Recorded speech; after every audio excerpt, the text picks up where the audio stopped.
शेतकऱ्यांना शेती सिंचनासाठी पाण्याची सोय व्हावी या उत्तांत हेतूने शासनाकडून महाराष्ट्र व मध्य प्रदेश राज्याच्या सीमावर्ती भागामध्ये करोडो रुपये खर्च करून 52 थडी प्रकल्प उभारण्यात आले।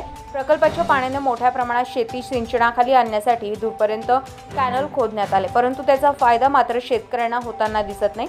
मोहाडी तालुक्यातील टेलवर असलेल्या पालडोंगरी, टांगा, डोंगरगाव, भिकारखेडा, पिंपळगाव, मोरगाव या गावांना 52 थडी प्रकल्पाचं पाणी अजूनही पोहोचलं नाही।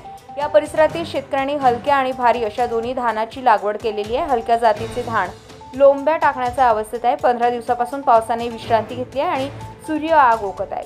अशातच धान पिकाला वेळेवर पाणी मिळणे आवश्यक आहे।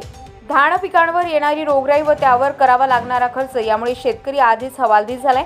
पाण्याअभावी धान शेतीला भेगा पडलेल्या आहेत। प्रकल्पाचे पाणी सोडून 8 दिवस झालेले आहे, परंतु अधिकाऱ्यांच्या निष्काळजीपणामुळे पाणी अजूनही टेलवरील गावापर्यंत पोहोचले नाही। त्यामुळे धान पीक वाचवण्यासाठी तातडीने टेलवरील गावापर्यंत 52 थडी प्रकल्पाचे पाणी पोहोचवण्यात यावे अशी मागणी परिसरातील शेतकऱ्यांनी केली आहे।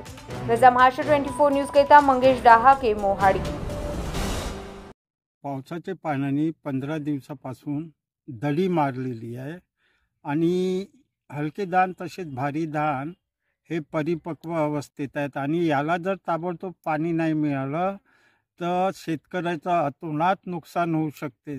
तरी 52 थडी प्रकल्पाचं पाणी त्वरित पालडोंगरी, डोंगरगाव, टांगा, पिंपळगाव या गावांना त्वरित नहराद्वारे पाणी पुरवठा करण्यात यावा।